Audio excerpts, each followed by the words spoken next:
안녕하십니까. 주역 64개 노트 정리. 이번 시간에는 화택규 네 번째 시간입니다. 전체적으로는 214번째 노트 정리입니다. 이번 시간에는 화택규의 6호의 골종섭우와 상구에 나오는 6가지 사건에 대한 이야기를 같이 한번 살피겠습니다. 자, 먼저 한자 정리한 것을 같이 한번 보겠습니다. 6호 회망, 6호 회망, 골종서부 왕하구. 뉘우침이 없어진다고 하니 그 종족이 살을 씹으며 나아가면 무슨 허물이 있으리요. 상활 걸정서부 왕유경야. 그 종족의 살을 씹는다는 것은 가면 경사가 있으리라, 이렇게 이야기합니다.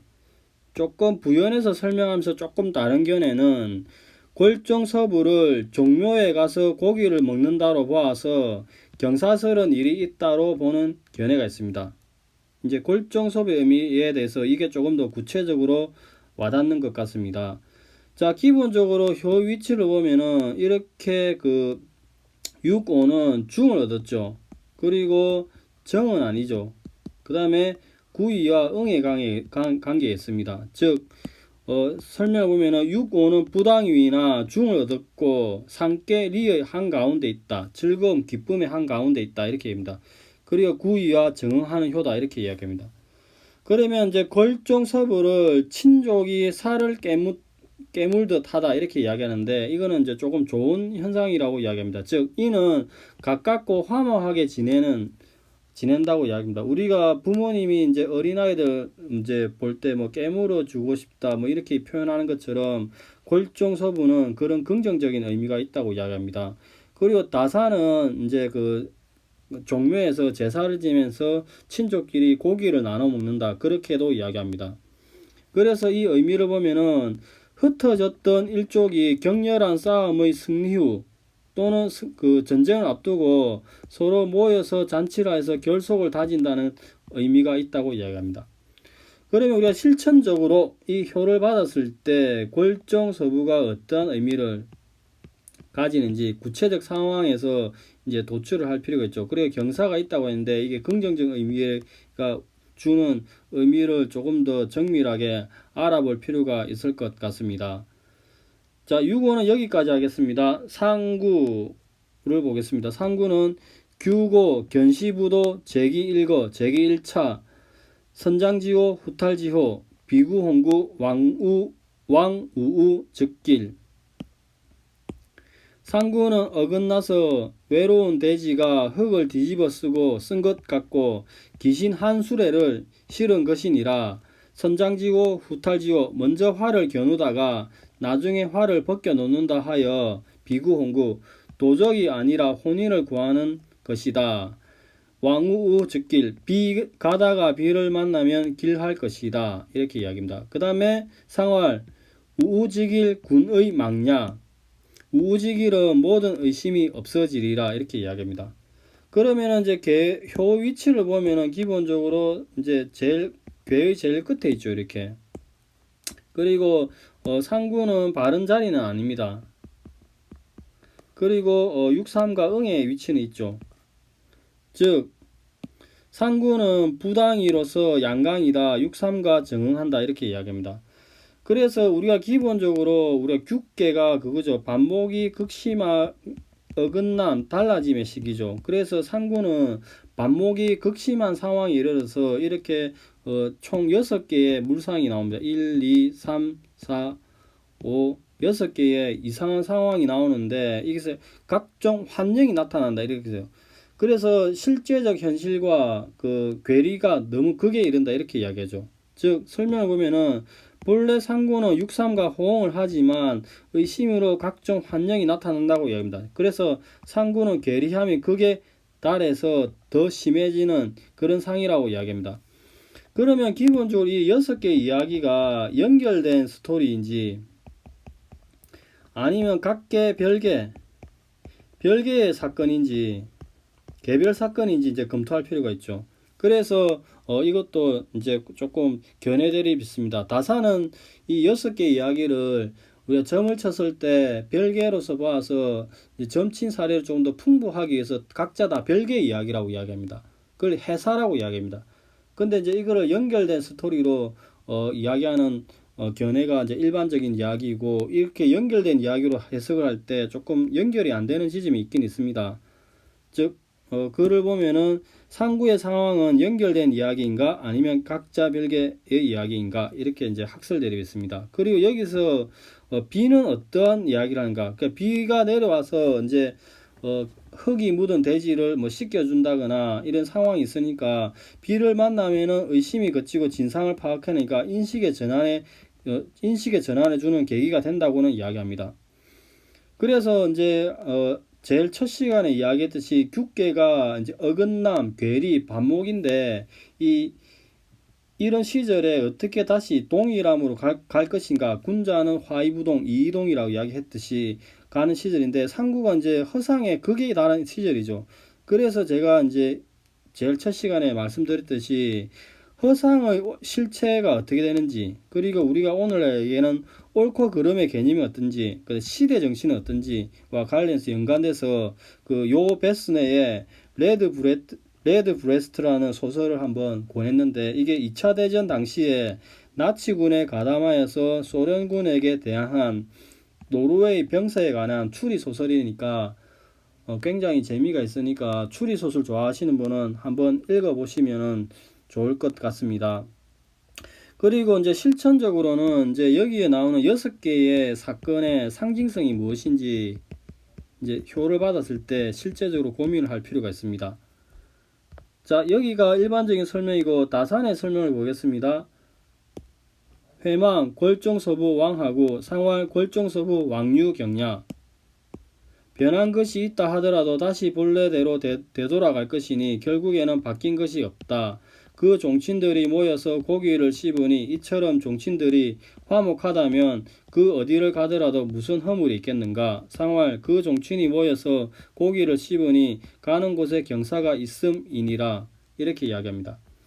그러면 이제 그 물상을 도출해 보면은 이게 기본적으로 화택규 본상이죠. 이 본상은 기본적으로 내천대장으로부터 왔죠. 그 내천대장에는 이렇게 학계가 근천이 있죠. 근데 이제 본상에서 이렇게 추이를 하고 효변을 하게 되면은 기본적으로 없어졌던 이게 없어졌다가 다시 이렇게 근천이 다시 생기는 거죠. 그래서 설명을 회망, 건이 없어졌다가 다시 생기니까 회망이라고 이야기합니다. 그 다음에 골종서부의 물상을 보면은 이 골종서부의 뜻은 종친이 사당 아래에서 제사를 마치고 제사 고기를 나누면서 이제 친척들이 사당에 가서 고기를 씹어 먹는 그런 물상이라고 이야기합니다. 그래서 여기에 화택규의 본상을 보면은 이 본상이 있죠. 본상이 이렇게 구오가 효변을 하게 되면은 천택리가 되죠. 자, 여기가 천택리입니다.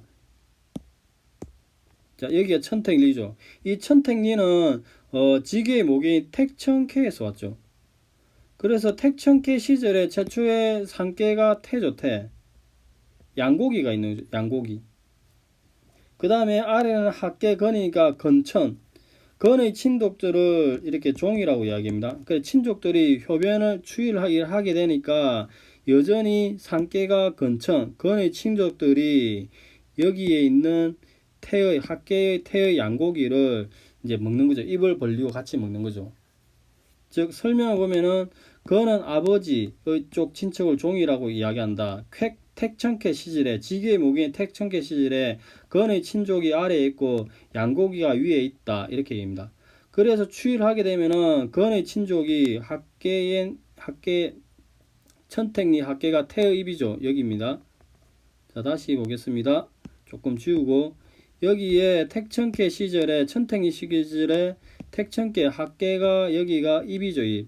건의 친족들이 입을 열고 양고기가 이제 입 들어온다, 이제 들어온다의 물상은 여기 있습니다. 손 이렇게 있죠. 그래서 이제 들어와서 먹는데 뭘 먹느냐, 양고기를 들어나 먹는다, 이렇게 얘기합니다. 그러면은 이렇게 왜 양고기를 먹는 잔치를 펼치느냐 보면은 최초에 이렇게 풍택중부를 보면은 여기에 풍택중부 여기입니다. 간의 사당에 태의 양고기가 있으니 추위를 하면은 이렇게 리의 정석이 가득하고 또 돼지고기도 이렇게 올려놓았죠. 그래서 이제 제사의 상이 있는 거죠. 그 다음에 이제 하구, 왕하구 이 부분을 보면은 어찌 허물이 있겠는가, 허물이 없다는 얘기죠. 그래서 이렇게 택천캐가 아니라 화택규의 물상을 본계가 있으면은 이렇게 구호가 효변을 하게 되면은 여기서 이제 천택리는 지계가 되죠. 이 지계는 지계의 모계인 택천캐가 왔죠. 택천캐에서 이렇게 상대적으로 5가 3으로 가는 반면에 이렇게 3이 6으로 가는 물상이 나오죠. 그래서 강이 이렇게 위로 올라가는 거죠. 여기 보면은 강이 위로 이렇게 올라가는 물상이 나오죠. 즉 강이 위로 가서 건을 이루니 왕무구 가는데 허물이 없다. 그리고 여기서 제사는 일반적으로 화합과 단결의식을 고초하는 단합을 도모하는 거죠. 그래서 결국에는 여기에 건천, 최초의 본계인 건천의 물상이 여기서 다시 회복이 되는 거죠. 여기에 있던 건천의 물상이 여기에 다시 나오니까 이제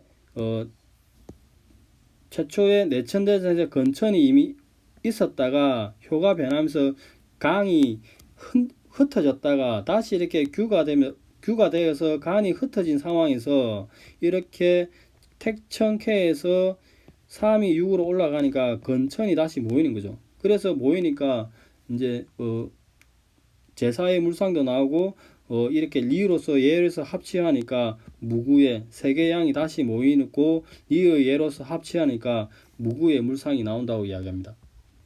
자, 글을 한번 읽어보겠습니다. 변한 것이 있다 하더라도 다시 본래대로 되돌아갈 것이니 결국에는 바뀐 것이 없다. 회망. 종친들이 모여서 고기를 씹으니 골정서부. 이처럼 종친들이 화목하다면 왕하고 어디를 가더라도 무슨 허물이 있겠는가. 상활. 그 종친이 모여서 고기를 씹으니 가는 곳에 경사가 있습니다. 이렇게 이야기합니다. 자, 여기가 6.5에 대한 설명이고 상구에 대해서 보겠습니다. 규고 견시부도 제기 일거 선장지요 후탈지요 비구 홍구 왕우 우 즉길 상활 우우직일 군의 망렬 아버지를 잃은 고아가 되는 점괘이다. 돼지가 진흙을 뒤집어 쓴 것을 본다. 그것은 비가 올 징조다. 시체를 한 수레에 가득 싣게 될 것이다. 먼저 활을 당겼다가 나중에는 활을 벗기게 될 것이다. 도적이 아니라 혼인을 하게 될 상이다. 길을 가다가 비를 만나면 다른 재앙이 없겠기에 길할 것이다. 상활. 길을 가다가 비를 만나 길하다는 것은 묻 의심이 해소됨을 의미한다. 이렇게 이야기합니다. 그럼 6개의 물상을 이제 한번 하나씩 보겠습니다. 규고는 이제 고아가 된다고 이야기했는데 고아는 아버지가 없는 사람을 고아라고 이야기했죠. 요 고는. 그래서 아버지가 없는 자식을 고아라고 이야기하는데 이 화택규의 상구가 이렇게 효변을 하게 되면은 뇌택기매가 되죠. 이 뇌택기매는 지천태로 붙죠. 지천태는 이렇게 아비와 어미가 이렇게 있었는데 3이 이렇게 4로 가면은 이 전체가 뒤집은 간이 되죠. 아버지가 죽었다 이 말이죠. 아버지가 사망했다. 즉 기매개가 되면은 건이 사망하니까 간이 죽음, 뒤집은 간의 물상이 나오니까 규고의 물상이 나온다고 이야기합니다. 그 다음에 견시부도의 물상을 보면은 이렇게 화택규가 상구가 효변을 하게 되면은 이렇게 그 뇌택기매가 되죠. 그 뇌택기매는 이렇게 상옥계 돼지의 물상이 나오는 거죠. 근데 이제 뇌택기매는 이렇게 지천태로부터 이렇게 추이를 해서 왔습니다. 근데 지천태는 이렇게 흙이 있죠. 고는 흙이. 그래서 이 돼지가 물에 물상도 같이 있으니까 이거 두 개를 흙과 물을 합치면은 진흙을 뒤집어 쓴 그런 돼지의 물상이 나오죠. 이 돼지를 어떻게 본다? 견시부도 눈으로서 바라본다. 이렇게 물상이 나오는 것입니다. 즉 감의 돼지를 눈으로서 보는데 그 돼지는 흙에 물을 묻힌 돼지다. 진흙을 뒤집어 썼다 이렇게 이야기합니다. 그 다음에 선장지호, 후찰지호는 처음에 활을 쏘았다가 나중에 활을 벗기게 된다고 이야기하는데 화택규의 모계인 뇌천대장에 이렇게 강이 4개가 있어서 활이 4개 있는 거죠. 그래서 추위를 하게 되면 이렇게 활을 팽팽하게 이제 당긴 거죠. 즉 설명 보면은 뇌천대장에 4개의 화살이 있고 감은 활을 당기는 건데 그 리는 활의 중앙부가 팽팽해졌다 이렇게 합니다. 그래서 선장지호 먼저 활을 가득 당겼다 이렇게 이야기합니다. 이런 상태에서 활을 가득 당긴 이 화택규의 상태에서 상구가 효변하게 되면은 뇌책기매가 되는데 이게 이제 상계가 진이죠. 나아감이죠. 그래서 화살이 나아감으로써 진으로 나아가니까 화살이 없어졌다. 즉 후탈지호 나중에 활을 벗기게 되는 그런 물상이 나온다고 이야기합니다. 그 다음에 죄기 1거는 1거 또는 1차 귀신을 가득 실은 물상은 화택규에 본계가 있으면 이렇게 상구가 효변을 하게 되면 뇌택기매가 되죠. 이 뇌택기매는 지천태라는 모계로부터 이렇게 왔습니다. 그러면은 건의 수레에 효변을 추위를 하게 되면은 이 간의 시체 뒤집어진 간이죠. 즉 뒤집어진 간의 시체를 이렇게 감의 수레에 가득 싣고 돌아오는 거죠. 즉 이 물상에서 귀신을 가득 한 수레 싣고 돌아온다. 즉 수레에 전사한 시체를 간의 시체를 싣고 돌아온다. 감은 또 돌아옴의 물상도 있으니까 이렇게 이야기하는 겁니다. 그 다음에 이제 비구, 홍구 그 도적이 아니라 혼인을 하고자 하는 물상을 보면은 이렇게 화택규의 물상은 기본적으로 본계의 모계인 뇌천대장에서 이렇게 왔죠. 그래서 효변하게 되면은 뇌택기매가 되는데 뇌택기매는 혼인의 물상이죠. 즉 처음에는 이렇게 내가 저 사람이 도적이 아닐까 이렇게 의심을 했는데 이렇게 효변을 하게 되니까 뇌택기매가 돼서 상계는 뒤집어진 간, 그 다음에 학계는 태여인이 되어서 중간에 이렇게 리로서 만나니 얘를 통해서 이렇게 리로서 만나니 혼인의 상이 나오는 거죠. 즉 바깥에서 유가 들어와서 도둑으로 의심하였으나 즉 육이 지금 3으로 내려온 상황이죠. 의심하였으나 다시 상구가 효변해서 뒤집어진 간 사이가 나타나니까 결국 뇌택김에 중간에 리로서 얘를 갖추어서 만나니 혼례상이 나온다고 이야기합니다. 그 다음에 이제 우우 즉기를 보면은 내가 이렇게 화택규 본계가 있으면은 본계의 모계인 뇌천대장에서 왔죠. 그래서 건의 사람이 이렇게 추일하게 올라간다고 합니다. 그러면은 건의 사람이 추일해서 올라가게 되면은 중간에 이렇게 감의 비를 맞게 된다고 이야기합니다. 그런데 비를 맞는데 왜 길하다고 이야기하는지 이 부분을 보면은 자 보겠습니다. 자 건의 사람이 3이 4로 가서 감의 비를 만난다 이렇게 이야기합니다. 비의 물상이 여기 있죠. 그래서 비를 만나는데 왜 길하느냐, 즉 일반적으로 감은 도둑, 질병, 함정 여러가지 험난함을 이야기하는 거죠. 근데 이미 앞에 이렇게 많은 엄청난 그 험한 상이 나와 있죠. 있으니까 그런 것을 만나는 게 비를 만나는 것만 같겠는가. 그래서 비를 만나는 것은 큰 해가 아니다 이렇게 일반적으로 설명합니다. 자 마지막으로 한번 다시 읽어보겠습니다. 아버지를 잃게 되는 고아의 점괘다. 돼지가 진흙을 뒤집어 쓴 것을 본다. 그것은 비가 올 징조다. 시체를 한 수레에 가득 싣게 될 것이다.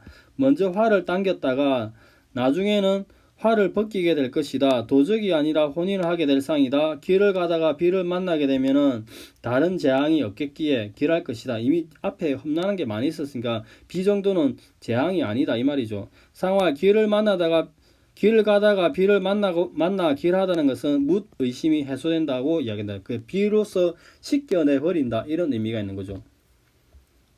자 오늘은 그 화택규의 4번째 시간으로서 6.5의 골종소부의 의미가 무엇인지 검토를 할 필요가 있고 상구에서는 6개의 사건이 나타나는데 이것이 개별적인 이야기인지 연결된 이야기인지 검토를 해야 되고 그 다음 여기서 6개 사건이 가지는 상징성에 대해서 조금 더 면밀한 검토가 필요하겠습니다.